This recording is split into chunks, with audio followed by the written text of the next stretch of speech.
Today, we're jumping into logistic regression. But here's the thing, this isn't just about sorting data into neat little boxes. It's about something much more profound, how we turn the messy world of uncertainty into the clear, actionable language of probability. So let's start with a really high-stakes question. Imagine you've got a ton of patient data, age, blood pressure, cholesterol, you name it, and you want to predict a simple yes or no outcome. Does this person have a heart disease? It seems simple enough, right? Can't we just draw a line that separates the sick from the healthy? So check this out. Here's what that data might look like. Every single point is a patient. The black crosses, those are patients with heart disease. We'll label them 1. The magenta dashes are patients without it, so they're 0.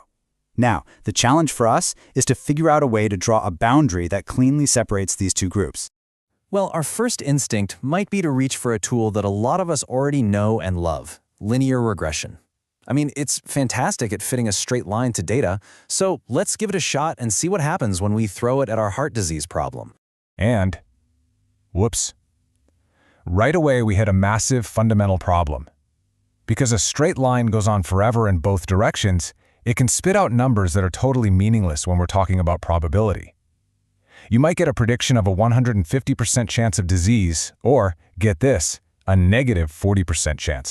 Right, what does that even mean? The math works for a line, sure, but it's complete nonsense for probability. Probability, by its very definition, has to live between 0 and 1, so a straight line just won't cut it. We need something different. We need a curve. And that's where our hero enters the story.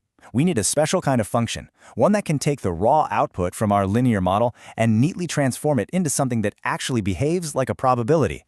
We need the S-curve. The idea behind it is actually simple, but it's so brilliant. Just imagine taking that infinite runaway straight line from our first attempt and gently squashing both ends. You're forcing it to flatten out perfectly at 0 on the bottom and 1 on the top. This way, no matter how far out you go, you can never ever get a value below 0 or above 1. And this amazing squashing function has a name. It's called the sigmoid, or the logistic function. It's designed to do just one thing. Take any number you give it, positive, negative, huge, tiny, and map it perfectly to a value between 0 and 1. This is the magic that turns a simple linear model into a powerful probability machine. Okay, so we have the right shape. Problem solved, right? Well, not quite. Now we have a brand new and super important problem. How do we know if our S-curve is in the best possible place? How do we even measure its error to find the perfect fit for our data? And this is where the next challenge really comes into focus. See, to find the best fit, our algorithm basically has to find the lowest point in an error landscape. On the left, you see a nice, smooth, simple bowl. That's an easy trip to the bottom. But on the right, you see a wavy, treacherous landscape full of hills and valleys.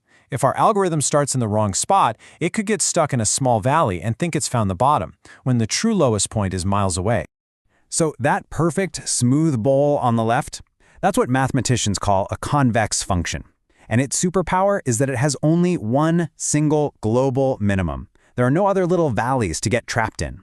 It means that no matter where you start, if you just keep walking downhill, you are absolutely guaranteed to reach the bottom.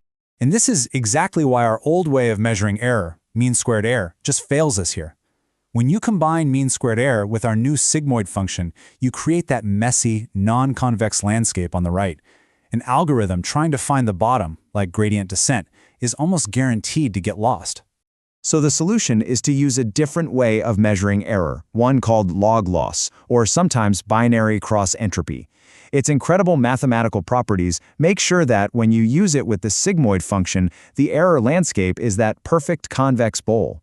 It works by punishing predictions that are not only wrong, but also confident. That's what carves out that smooth path and gives our algorithm a clear, easy slide down to the one and only best solution. All right, that's enough theory. Let's see how all of this actually comes together when we write some code. You might be surprised to learn that with modern tools, all of this complex math is handled for us in just a couple of lines.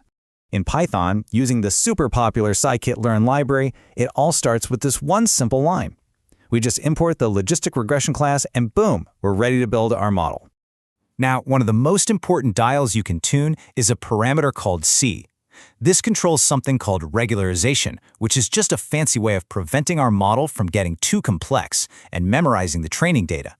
Think of C like a leash. A low C value is a tight leash, keeping the model simple.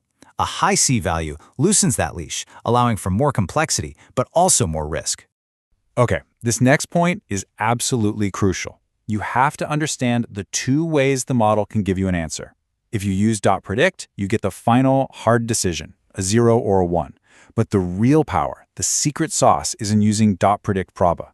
This doesn't just give you the answer. It tells you the model's confidence. It gives you the actual probability score. And for things like medical diagnosis or fraud detection, knowing how sure the model is everything.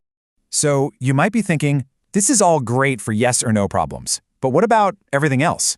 What if you're trying to classify an email as inbox, spam, or promotions? Well, Logistic Regression has a clever trick for that too. A really common strategy is called one versus rest, and it's just as simple as it sounds. If you have 3 classes, let's call them A, B, and C, the model just trains 3 separate binary classifiers. The first one learns to tell A from everything else. The second learns B versus everything else, and so on.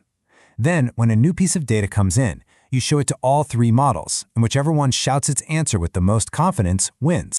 And for those cases where an item can only be one thing, like a picture of a number has to be a 7, it's not an 8, but it can't be both. There's an even more elegant solution, Softmax regression. It's basically a direct extension of logistic regression that can handle any number of classes at once, and it makes sure all the probabilities it outputs add up to 100%. It's a cornerstone of modern neural networks. So, let's bring it all home. We've seen how logistic regression is so much more than a simple classifier. It's the elegant S-curve that acts as a bridge, taking us from raw, uncertain data to the powerful world of probability. So, if you remember anything, remember this. Logistic regression, at its heart, is a linear model, but is cleverly adapted for classification tasks. It does this by using that S-shaped sigmoid function to pump out probabilities between 0 and 1. To find the best fit, it slides down the smooth, convex bowl created by log loss. It's really a beautiful, powerful, and easy-to-understand tool for making sense of the world. And that leaves us with one final, big idea to think about. As our models get better and better at calculating the odds of what will happen next, from what you'll buy online to a serious medical diagnosis, it forces us to ask a much deeper question. When a prediction is that good, where do we draw the line between a forecast and fate?